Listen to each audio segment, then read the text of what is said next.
Now we have to differentiate and separate out the dreadful scourge of child abuse. Irish society, 1 in 4 people are victims of abuse. It mostly happens in families, though not exclusively so. Some people who were Republican activists, either IRA volunteers, were abusers. I know that painfully from my own personal life. That's the case. They didn't do it in our name. They didn't act on our behalf. The IRA also at different times intervened inappropriately and wrongly, and I've made that clear as well. Whatever about the good intentions and whatever about the context, the fact is victims and survivors were badly served, and I have apologised as Uachtar on Sinn Féin for that. I very much regret what happened to Paddy McGahan. He's come forward this week, and I think we have to stand with him. He said that others should come forward. There's nothing to be afraid of, and I certainly endorse that. I want this to be confronted. I want all of this out in the open. Paddy has protested and feels badly let down by Republicans, and I think that's fair comment, and I wouldn't gainsay him on that. I, as I've said, very much regret that was the case.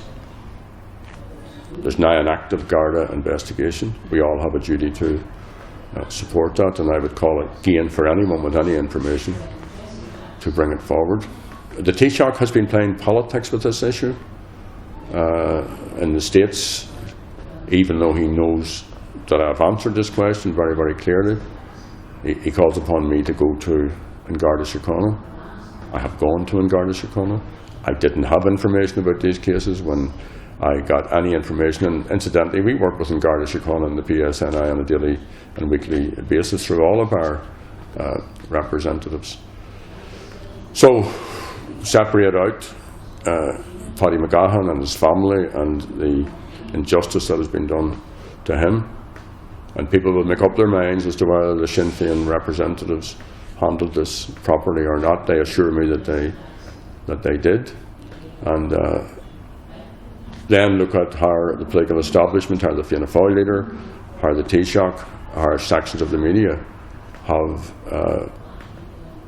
blamed Sinn Féin on this, when it's patently obvious that Sinn Féin as an organisation, as a community of activists, had nothing to do with this, abhor this, feel let down by the small group of people who did these terrible things, and the party's absolutely united in our support of victims and survivors. I also take issue with the Taoiseach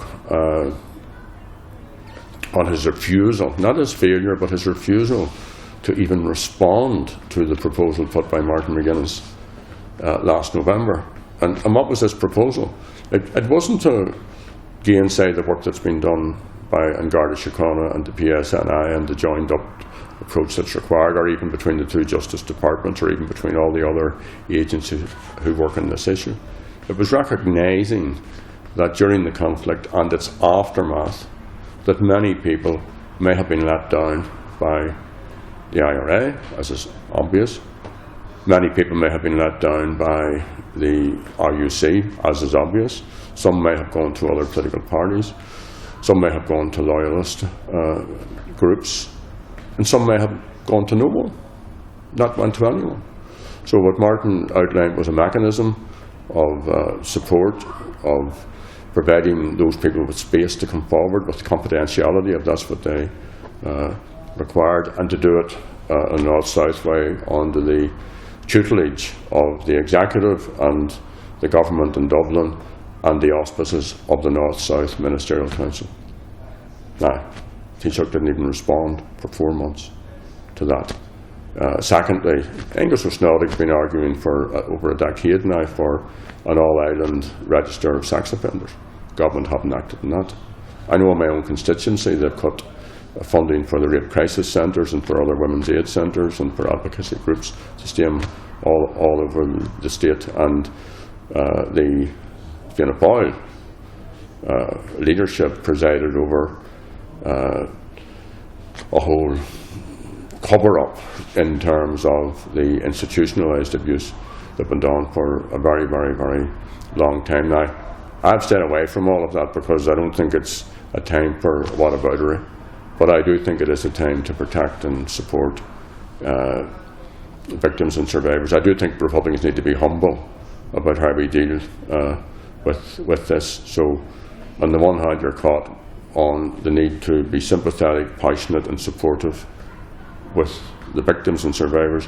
On the other hand, the need to defend yourself and the Sinn Féin party robustly from false accusations that are made against us of cover-up, or that we have information, or that we have files, or that we conducted our own inquiries. None of those things are true.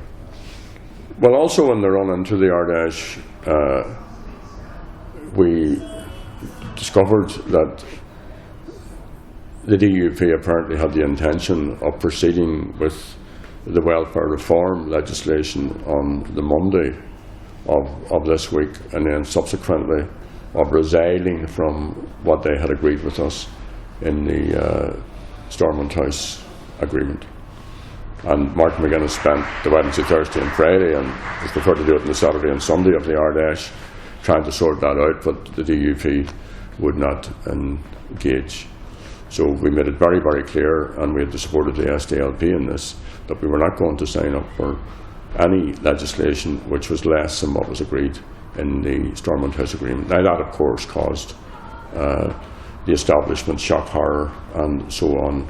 And we were conscious that this could affect the institutions and could affect the other work. And it was the last thing that we wanted. I mean, there was actually a good feel factor around since Christmas, and the relationship between the First Minister and the Deputy First Minister in implementing these issues was fairly positive up until this point. But George Mitchell said famously one time, getting the agreement was the easy bit, the hard bit's implementing it, and here's the proof of it. However, the two teams have knuckled down.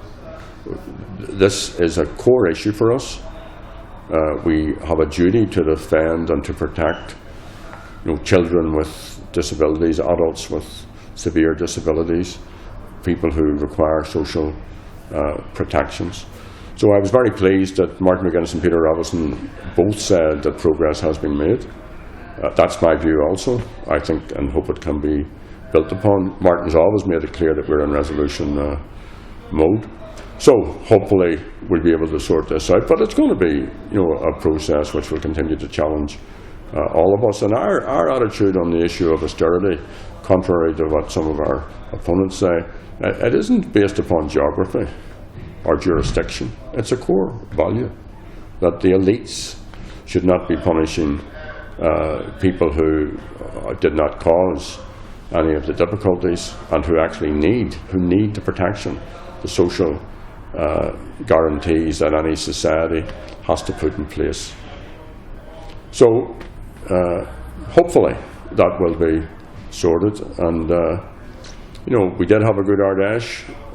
We're coming up to St Patrick's Day. I just want to say La Féile Podrick we Waishadet, just a very, very happy St Patrick's Day, and it's important to be Irish, not just on St Patrick's Day, but on every day. And this small island and the people of it can look forward, I think, with great hope. We're always challenged. That's the nature of life. But I think we can navigate and make things better for people.